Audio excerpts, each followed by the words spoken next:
Coba seru di sini. Nah, kali ini kita akan bahas spoiler untuk One Piece chapter 1115 yang akhirnya nih setelah melewati 1 minggu libur yang kentang habis sekali tutup dengan penjelasan Joy Boy dan kita masih harus menunggu lama. Nah, kira-kira apa aja sih tambahan baru yang sejujurnya menurut saya ini chapter yang luar biasa gila karena kita mendapatkan banyak sekali lore dan kisah baru terkait Void Century. Nah, sebelum lanjut video ini, jangan lupa untuk subscribe dan juga nyalakan bel notifikasinya ya. Tonton juga video ini sampai habis agar tidak ada informasi yang miss dan juga setengah-setengah. Nah, mari tanpa basa-basi lagi, kita langsung saja. Wadaw!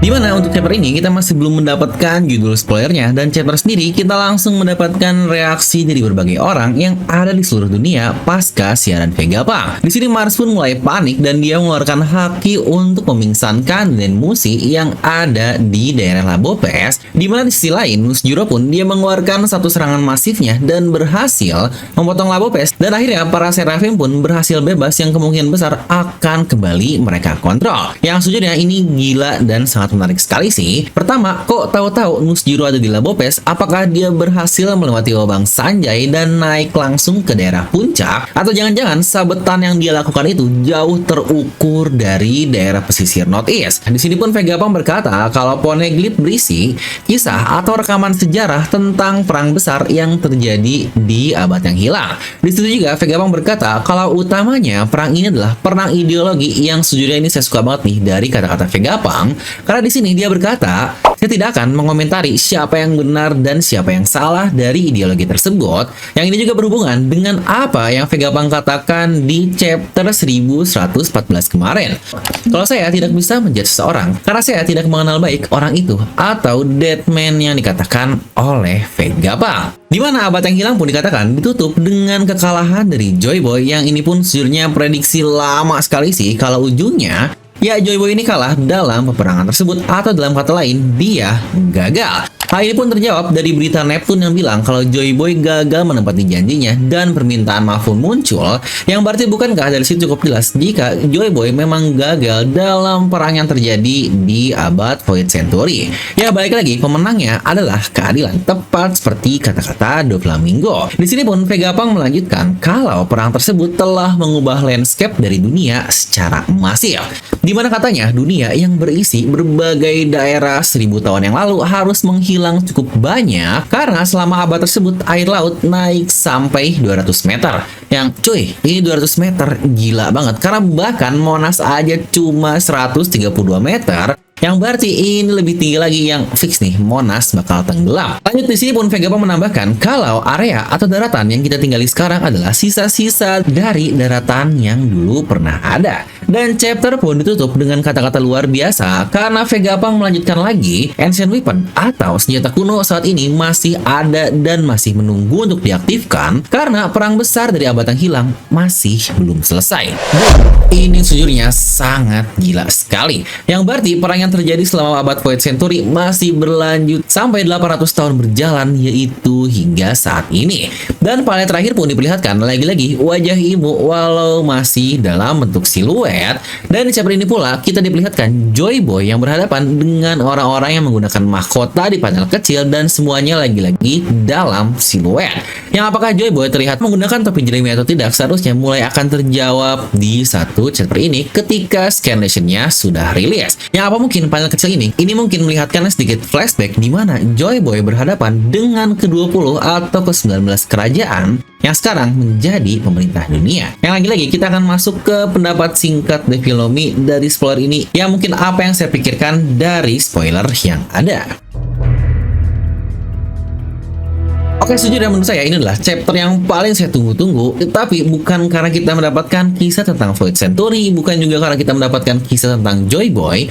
tapi kita akhirnya diberitahu tentang kebenaran dalam tanda kutip. Ya memang sejauh cerita berjalan, kita selalu didorong untuk membenci pemerintah dunia dengan semua kekorupannya, dari para tenderbito yang tolol, monopoli, eksploitasi, mereka yang semena-mena, ngerasa ras yang paling hebat, dan berbagai hal semacamnya. Tapi bagaimana jika ternyata di luar kezaliman itu semua, mereka juga menjaga kedamaian dunia, dalam kata lain, agar lagi-lagi dunia ini bekerja lempeng sajalah, tidak ada ombak, tidak ada badai yang akan mengakibatkan perang terjadi lagi dengan sangat dahsyat. Tahu bukankah sudah beberapa kali kita melihat angkatan laut diciptakan oleh pemerintahan dunia untuk menjaga keselamatan para penduduk yang ada, walau tentu saja balik lagi bakal ada oknum-oknum busuk yang memiliki keinginan pribadi yang balik lagi sama lah seperti di dunia kita. Ya mau ada polisi, mau tentara, mereka pun pasti akan ada oknum yang sangat jahat. Yang lagi-lagi di sini saya membahas tentang negeri Wakanda nih, bukan negeri kita Indonesia, di mana Gorosei pula yang memiliki kekuatan semasif itu, tetapi mereka semua tidak serta-merta meratakan semua bajak laut, orang-orang jahat. Karena balik lagi lah, sama seperti rantai makanan, terdapat hal yang memang seharusnya terjadi, karena nggak mungkin juga kan dunia isinya orang baik semua atau orang jahat semua. Yang bahkan yang menariknya, Oda pun mengambil inspirasi untuk para Gorosei-Gorosei ini dari tokoh yang menyuarakan atau membesarkan kebebasan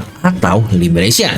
Ya contohlah seperti Mahatma Gandhi, Abraham Lincoln, Karl Marx, Gorbachev, Taiga, mereka semua ini tokoh-tokoh besar dalam menyuarakan kebebasan. Makanya ini juga nih yang selalu menjadi pertanyaan saya pribadi sejak dahulu, gimana kalau jangan-jangan kita juga sebagai pembaca Oda setir biar berpikir kalau pemerintah lah yang jahat dan Joy Boy lah yang baik. Dimana sebenarnya ada juga nih beberapa pembaca kritis yang pernah bertanya di kolom komentar, nge-DM, dan berbagai hal lainnya, Bang gimana kalau ternyata pemerintah dunia tidak sejahat yang kita kira? Dan ini pun akan cocok dengan pernyataan Vegapunk yang dia katakan di chapter ini.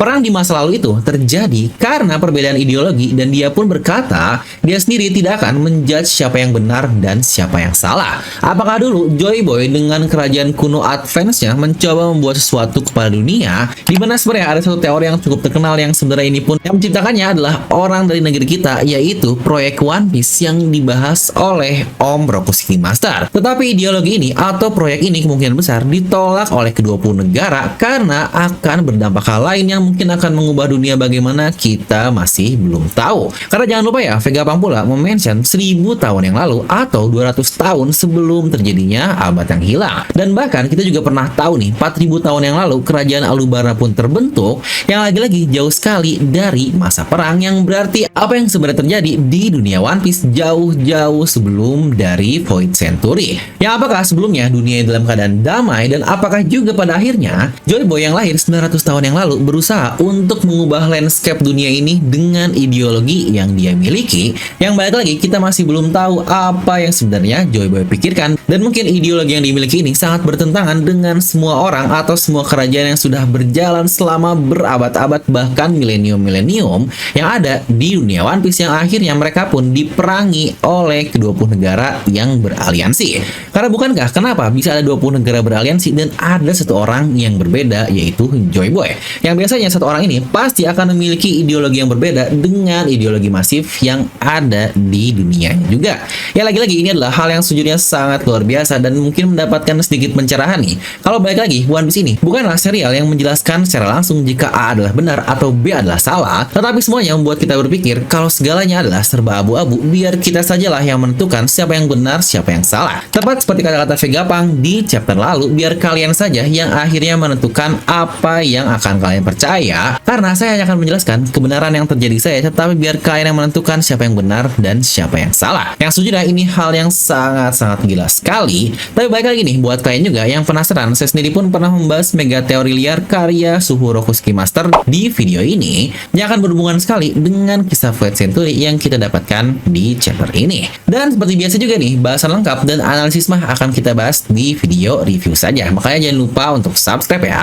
Dan kebetulan juga DNM akan merilis artikel baru yang spesial nih, hanya rilis di minggu ini saja, Karena temanya berhubungan dengan chapter 1114 kemarin, yaitu saat Vegapunk berkata, I flew too close to the sun. Yang berhubungan juga dengan pembahasan dari Mother Flame yang, wah ini mantap banget. Lagi-lagi pemasaran hanya berlaku sampai hari Minggu ini saja ya, dan setelah itu kita bakal close order karena artikel ini hanya unik untuk pembahasan dari chapter. Dan desainnya juga cocok banget nih buat kalian cowok-cowok atau mungkin paksu-paksu nih yang sering dimarahin bini karena baju di lemarinya isinya warna hitam semua.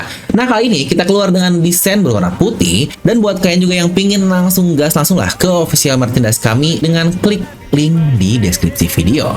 Dan seperti biasa, semoga kalian terhibur dengan video ini. Like aja kalian suka, dislike aja kalau suka, jangan lupa untuk subscribe dan juga share ke teman kalian. Gue Devel pamit, and I'll see you guys next time.